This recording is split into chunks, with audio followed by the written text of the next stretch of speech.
Hello guys, welcome back. പുതിയൊരു വീഡിയോയിലേക്ക് എല്ലാവർക്കും സ്വാഗതം.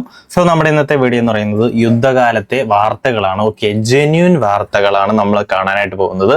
എന്തായാലും നമ്മുടെ വിക്കിയാണന്റെ കുറച്ച് കട്ട്സ് ആണ് നമ്മൾ കാണാനായിട്ട് പോകുന്നത്. എന്തായാലും ഇപ്പോൾ കുറേ ന്യൂസുകൾ നിങ്ങൾ കണ്ടിട്ടുണ്ടാവും. അവരുടെ ചാനൽ റൈറ്റും ഹൈപ്പിനും വേണ്ടിയിട്ട് ചുമ്മാ വന്നിരുന്ന് മറ്റേ കമന്ററി പറയും പോലെ പറഞ്ഞുകൊണ്ടിരിക്കും. ഓക്കെ, എന്തായാലും എന്താണ് സത്യാവസ്ഥ എന്ന് നമുക്ക് കണ്ടു നോക്കാം.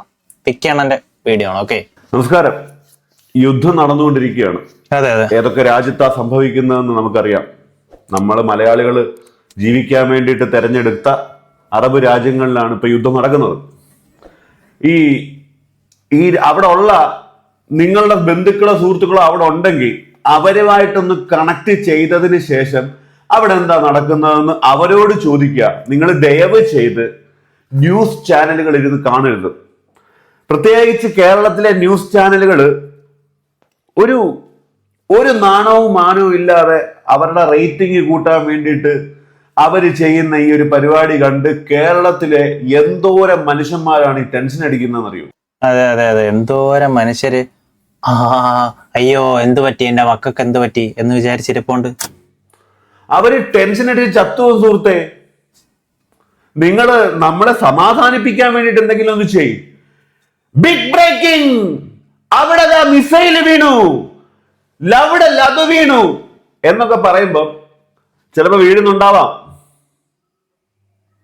അതിന് ഇങ്ങനെ പറഞ്ഞ് ഭീതിപ്പെടുത്തി പേടിപ്പിച്ച്, എന്നാൽ ഇതേ സമയം അവിടെ നിൽക്കുന്ന ആ രാജ്യത്തുള്ള ആൾക്കാർ പറയുന്ന 2-3 വീഡിയോസ് ഞാൻ കാണിച്ചു തരാം. അതൊന്ന് കണ്ടു നോക്കുക. എന്ന് കരുതി അവിടെ പ്രശ്നങ്ങൾ നടക്കുന്നില്ല എന്നല്ല, പ്രശ്നങ്ങൾ നടക്കുന്നുണ്ട്. 50 നടന്ന 150 ഇവിടെ പറയുന്നത്. അത് കണ്ട് ടെൻഷൻ അടിക്കുക. പാവം പിടിച്ച വീട്ടുകാരും ഈ പറഞ്ഞു പോയേക്കുന്ന ആൾക്കാരുടെ ബന്ധുക്കളും കുടുംബക്കാരും കൂട്ടുകാരല്ല. അത് ഭയങ്കര ക്രൂരമാണ്. ചാനൽ റേറ്റിംഗ് കൂട്ടാൻ വേണ്ടിയിട്ട് കാണിക്കുന്ന പോക്കറ്റമാണ് ഇതൊക്കെ. വാർത്താ ചാനലുകളിലൊക്കെ വർക്ക് ചെയ്യുന്ന ആരെങ്കിലും ഉണ്ടെങ്കിൽ ദൈവത്തോട്ട് ഒരു അപേക്ഷയുണ്ട്. ഇവിടെ അവന്തോ മറ്റേ ഈ ദീപാവലിക്ക് വിടണക്ക് 2 മുകളിൽ കൂടെ പോകുന്നുണ്ട്. ആരോഗ്യം അത് തിരിച്ചടിച്ചിട്ട് ഇവിടെ വേറെ സീനൊന്നുമില്ല. ഫുള്ള് ചില്ല് പരിപാടിയാണ്. ആൾക്കാർ നോമ്പ് കുറിച്ച് അവരോടൊക്കെ കാര്യങ്ങൾ നോക്കി റോഡിൽ കൂടെ ഉല്ലസിച്ച് നടക്കും. നിങ്ങൾ ശരിക്കും അടി നടക്കണതുള്ളത് പോയി റിപ്പോർട്ട് ചെയ്ത് നാട്ടിൽ മാന്യമായിട്ടുള്ള ന്യൂസൊക്കെ എത്തിക്കണം. മാന്യമായിട്ടുള്ള ന്യൂസ് എത്തിച്ചാൽ ആൾക്കാർ കാണാനില്ല. അതുകൊണ്ട് അതോ അവിടെ ഇതാ വന്നു വീണു ഇങ്ങനെയൊക്കെ പറഞ്ഞാലേ ആൾക്കാർ കണ്ടിരിക്കൂ. യുവന്മാർക്ക് എന്തുവാണിത്, ഓണം നടക്കുന്നു. നിന്റെയൊക്കെ വാർത്ത കണ്ട് ഞങ്ങൾ ഹൃദയം പൊട്ടി വല്ല മരിച്ച വലിയ കാഷ്വാലിറ്റീസ് കൂടും. അല്ലാണ്ട് നിലവിൽ ഇവിടെ ഒരു ഈച്ചക്കുഞ്ഞിന് പോലും ഒന്നും പറ്റിയിട്ടില്ല. ഇതിലും നല്ല പടക്കമൊക്കെ നമ്മളെ നാട്ടിൽ ദീപാവലിക്കും ഓരോ ഉത്സവങ്ങൾക്കൊക്കെ അവിടെ വേലയ്ക്കും അതിനും ഇതിനൊക്കെ പൊട്ടി ഞാൻ കണ്ടിട്ടുണ്ട്. നീയൊക്കെ ഒരു ദേവം ദാക്ഷിണമല്ല. നിന്റെയൊക്കെ വായിൽ ഓരോന്നും വീണ് പൊട്ടണമെന്നാണ് എൻ്റെ ആഗ്രഹം. നിന്നാണ് കോട്ടിട്ടും കോട്ടിടാതെ ഇങ്ങനെയൊക്കെ വന്നിരുന്നിട്ട് എന്തോന്ന് നീയൊക്കെ മനുഷ്യനാടാ ഉള്ളിൽ. ഇത് നിന്റെ വാർത്ത കേട്ടിട്ട് എനിക്ക് പേടിയാവണം. എന്റെ റൂമിന്റെ മേളിൽ കൂടെ പോയിട്ട് എനിക്ക് ഇത്രയും പേടി വന്നില്ല. നാട്ടിൽ നിന്നൊക്കെ ഓരോ ആൾക്കാർ വിളിച്ചേക്കണം. എനിക്ക് വേറെ ഒരു ഇന്റർനാഷണൽ കോളൊന്നും ഞാൻ എടുത്തിട്ട് ഹലോ ഇതാര്, അത് മോനെ സുഖമല്ലേ, ഞാൻ ഇന്ന ബാങ്കിന്റെ മാനേജറാണ്, അടയ്ക്കാനുള്ള ബാധ്യത തീർത്തിട്ട് മരിച്ചാല് ഓക്കെ ആണെന്ന്. സ്നേഹം കൊണ്ടൊന്നുമില്ല, നീ ചുമ്മാ ഇരിക്കുന്നടാ. ഇത് എന്തോന്ന് ഇത് നാട്ടിലുള്ളവരോടെന്താ പറയാ? നാട്ടിലെന്താ, ഇവിടെ ഒരു പ്രശ്നമില്ല. മുകളിലെ കൂടെ അങ്ങനെ പോകുന്നുണ്ട്. ഇവിടെ വരൂല. അവരവിടെ ഹാപ്പിയാണ്. ഈ മൈരന്മാര് വാർത്തയിൽ ഇങ്ങനെ കൊടുക്കുമ്പോ വീട്ടുകാർ വിളിച്ച് പേടിപ്പിക്കും. ചേട്ടാ ഇല്ല. എനിക്കൊരു കാര്യം പറയാം. പിന്നെ ആരും നമ്മളെ നാട്ടിലത്തെ ചാനൽ കണ്ടിട്ട് ആരും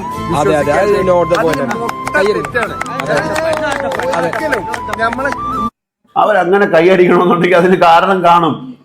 അതെ, അവരും കുറച്ച് ന്യൂസ് കണ്ടു കാണും. ഇവരെ സ്ഥലത്തിൽ വീണെന്ന് പറഞ്ഞു കാണും ചിലപ്പം. അവിടെ ഈ പറഞ്ഞ പോലെ പ്രശ്നങ്ങളില്ലാന്ന് ഞാൻ വീണ്ടും പറയുന്നു. പ്രശ്നങ്ങളില്ലാന്ന് ഞാൻ പറയുന്നില്ല. എന്ന് വെച്ച് നിങ്ങൾ ഈ പറയുന്ന പോലെ ഭീതിപ്പെടുത്തുന്ന പ്രശ്നം ഉണ്ടെങ്കിൽ ഇവരിങ്ങനെ സംസാരിക്കുവോ? എല്ലാവരും ഫാമിലിനോട് പറയാനുള്ളത് കാരണം എന്താ വെച്ചാൽ നമ്മളെ നാട്ടിലത്തെ പരട്ട ന്യൂസിനെ വെച്ചിട്ട് ആരും വിശ്വസിക്കരുത്. ഞങ്ങളെല്ലാരും ഇവിടെ സേഫാണ്. ഞങ്ങളെ ഗവൺമെന്റ് ഇവിടെ ഉള്ളിടത്തോളം കാലം ഞങ്ങൾ സേഫാണ്. ആദ്യമേ പറഞ്ഞുതരാം.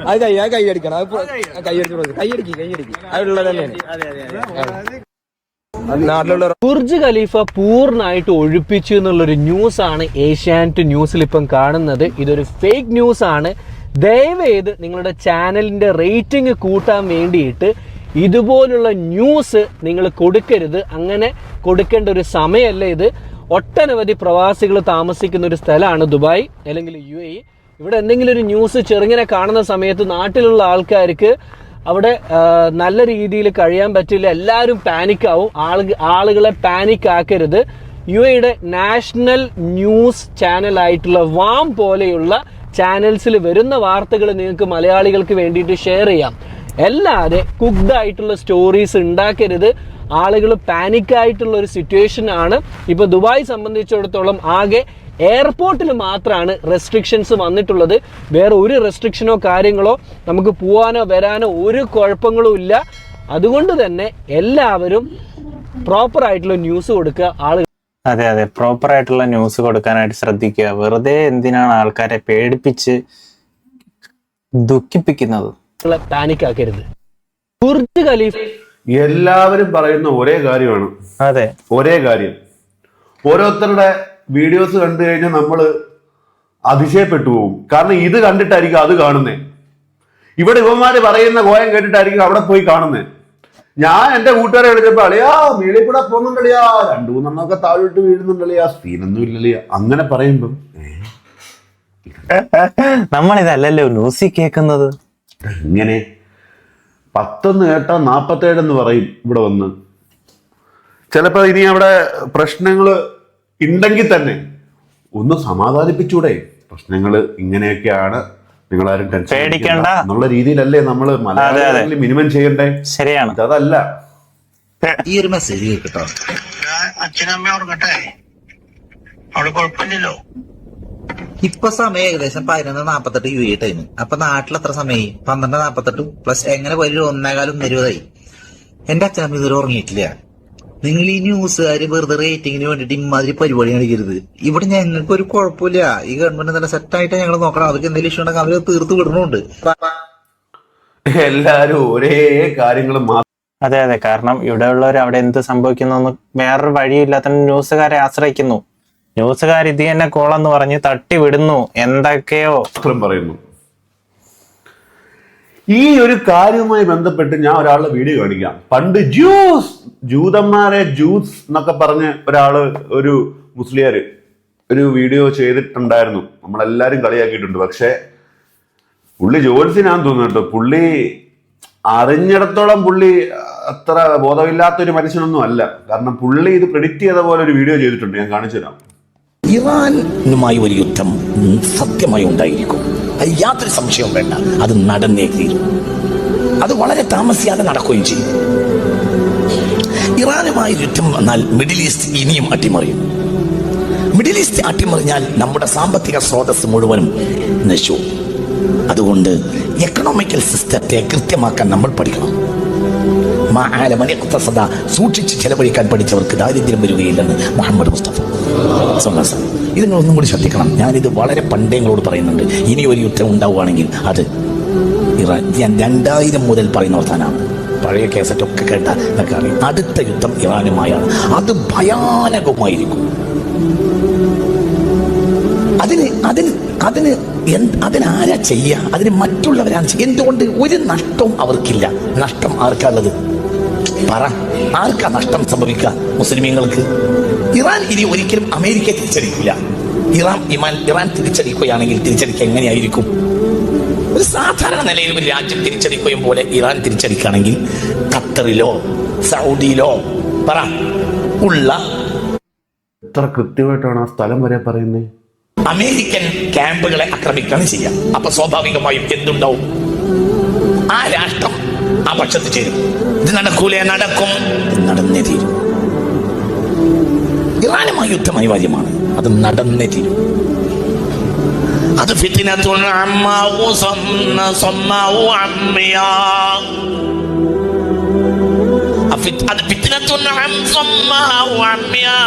അത് കണ്ണില്ലാത്തയും കാടില്ലാത്തയും യുദ്ധമായിരിക്കും. മനുഷ്യരാശി ഇന്നുവരെ കണ്ടതിൽ വെച്ച് വലിയ യുദ്ധം സംഭവിക്കും. അതിന് ഇനി കാലതാമസമില്ല. സംഭവിച്ചിരിക്കും. നമ്മളെ കാക്കട്ടെ. ഇത് നിങ്ങൾ ആരോട് ചോദിച്ചാ പറയുന്നത്? ഇത് മുത്തുനബി പറഞ്ഞതാ. മുത്ത് മുഹമ്മദ് മുസ്തഫ. ഞാൻ കുറെ കാലങ്ങളായി ഞങ്ങൾ നിങ്ങൾ കുറെ കാര്യങ്ങൾ പറയാറുണ്ട്. അതങ്ങനെ തന്നെ നടക്കാറുണ്ട്. അത് കവടി നേരത്തെ പറയുന്ന വർത്താനല്ല. അതങ്ങനെ സംഭവിക്കൂ. അതിന്റെ രീതി അങ്ങനെയാണ്. അതിന്റെ രീതി കണ്ടാൽ അങ്ങനെയാണ്. അത് അങ്ങനെ വരൂ. അള്ളാഹു നമ്മളെ കാക്കട്ടെ. അത് സംഭവിക്കും. ഒരു കല്യാണം ഉണ്ടായി എന്ന് സങ്കല്പിക്കാം. ഒരു കല്യാണം ഉണ്ടായാൽ ആ കല്യാണത്തിന് പുതുവസ്ത്രം തുറക്കാം. അത് അങ്ങനെ തന്നെയല്ലേ പറയും. അത് അടുത്ത ആഴ്ച പിന്നെ കുടുംബത്തിൽ വേറൊരു കല്യാണം ഉണ്ടായാൽ ഇറാൻ ഒരു യുദ്ധം. പറഞ്ഞതെല്ലാം കൃത്യമായി വന്നേക്കുന്നു. അയ്യോ, ഇല്ലാത്ത മനുഷ്യനൊന്നും അല്ല ശരിക്കും. ഇന്ന് ലോകത്ത് ഇന്ന് പ്രതീക്ഷിക്കപ്പെടുന്ന രാജ്യമാണ് ഇന്ത്യ. ലോകത്ത് 21-ാം നൂറ്റാണ്ടിൽ ഒരു രാജ്യത്തിന് ഏറ്റവും വലിയ ഭാവി ഉണ്ടെങ്കിൽ അമേരിക്കയെ 50 തവണ പിന്നിലാക്കുന്ന രാജ്യം യഥാർത്ഥത്തിൽ അത് ഇന്ത്യയായിരിക്കും. ഈ ഇന്ത്യ നശിപ്പിക്കണം ചില പ്രത്യേക ശക്തികളുടെ താല്പര്യം. ഇന്ത്യ വളരരുത്. വർഗീയതയാണ്. ഇന്ത്യ വളരാൻ കഴിയില്ല. ജപ്പാൻ തകർന്നു. ജപ്പാൻ വളർച്ചില്ല. ഇന്ത്യ അങ്ങനെയല്ല. ഇന്ത്യ റിസോഴ്സ് ഇപ്പോൾ ഉപയോഗപ്പെടുത്തിയിട്ടില്ല. നിങ്ങൾക്ക് മനസ്സിലായോ? ലോകത്തെ അത്ഭുതപ്പെടുത്തുന്ന രാജ്യം 21-ാം നൂറ്റാണ്ടിൽ. പക്ഷേ ആ രാജ്യത്തെ തകർക്കണം. അതിവിടെ തകർക്കാൻ ഒറ്റ വഴിയുള്ളൂ. എന്ത്? നമുക്കിടയിൽ ഉള്ളിന്റെ ഉള്ളിൽ അകൽച്ച ഉണ്ടാക്കണം. നമ്മുടെ ഇടയിൽ ഉള്ളിന്റെ ഉള്ളിൽ അകൽച്ച ഉണ്ടാക്കണം. എന്ത് വളരണം? വർഗീയത വളരണം. ഇതുപോലെ വിദേശ താല്പര്യമാണ്. ചില വിദേശ ഏജന്റുകളാണ് ഇതിന്റെ പ്രവർത്തിക്കുന്നത്. ഇന്ത്യക്കാരല്ല. ഇസ്രായേൽ അടക്കമുള്ള വിദേശ ശക്തികളുടെ താല്പര്യമാണ്. എന്ത്? ഇന്ത്യ തകരണം. കാരണം അവർക്കൊക്കെയുള്ള വിഭവങ്ങൾക്ക് പരിധിയുണ്ട്. ഇന്ത്യയുടെ വിഭവത്തിന് ഇന്ത്യ ജയിക്കാൻ അവർക്ക് കഴിയില്ല. പണ്ട് ഇങ്ങനെ ഞാൻ കളിയാക്കിയിട്ടുണ്ട്. ജ്യൂസ് എന്നുള്ള വീഡിയോ കണ്ടു. പക്ഷെ കാലം അത് മാറ്റി പറയിപ്പിക്കാന്ന് പറഞ്ഞു കഴിഞ്ഞാൽ അത് ചെറിയ കാര്യമുണ്ട്. അപ്പം ഈ യുദ്ധവുമായി സംബന്ധിച്ച് എനിക്ക് സംസാരിക്കാനുള്ള ഇത്രയേ ഉള്ളൂ. നിങ്ങൾ പാനിക്കാവരുത്, പേടിക്കരുത്. നമ്മൾ പേടിച്ചിട്ടോ പാനിക്കായിട്ടോ കാര്യമില്ല. ഇവിടെ നിന്ന് നമ്മളിരുന്ന് പറഞ്ഞ ട്രംപിനെതിരെയോ ഇതിനെതിരെയോ തെറി വിളിച്ചിട്ടും കാര്യമില്ല. അതൊന്നും ആരും കാണാൻ പോകുന്നില്ല. ഇതൊന്നും സംഭവിക്കാതിരിക്കട്ടെ. എല്ലാം മാറി പഴയ പോലെ എല്ലാം തിരിച്ചു വരട്ടെ നമുക്ക് പ്രാർത്ഥിക്കാം. അതേ ഉള്ളൂ ചെയ്യാം. അതായത് കൂടുതലായിട്ട് വേറൊന്നും ചെയ്യാനില്ല. അപ്പം ഇത്രയേ ഉള്ളൂ ഈ ഒരു കാര്യവുമായി ബന്ധപ്പെട്ട് സംസാരിക്കാൻ. നമസ്കാരം. കേരളത്തിലെ കുടുംബിക്കത്തെ പവൻ ഭൈരമാവേണു. പുറം രാജ്യങ്ങളിൽ ജീവിക്കുന്ന കുടുംബത്തിനെ നോക്കാനായിട്ട് മറ്റു രാജ്യത്ത് പോയി ജീവിക്കുന്ന എല്ലാവർക്കും നല്ലതുണ്ടാവട്ടെ. സോ എന്തായാലും ബിക്കാണന്റെ വീഡിയോ കഴിഞ്ഞിരിക്കുകയാണ്. സോ അതേപോലെ തന്നെ അത് ഇത്രേ പറയാനുള്ളൂ ഗൈസ്. എന്തായാലും പുറം രാജ്യത്ത് വർക്ക് ചെയ്യാൻ പോയ എല്ലാവർക്കും നല്ലതുണ്ടാവട്ടെ. ആരും പേടിക്കേണ്ട, സേഫ് ആയിരിക്കുക.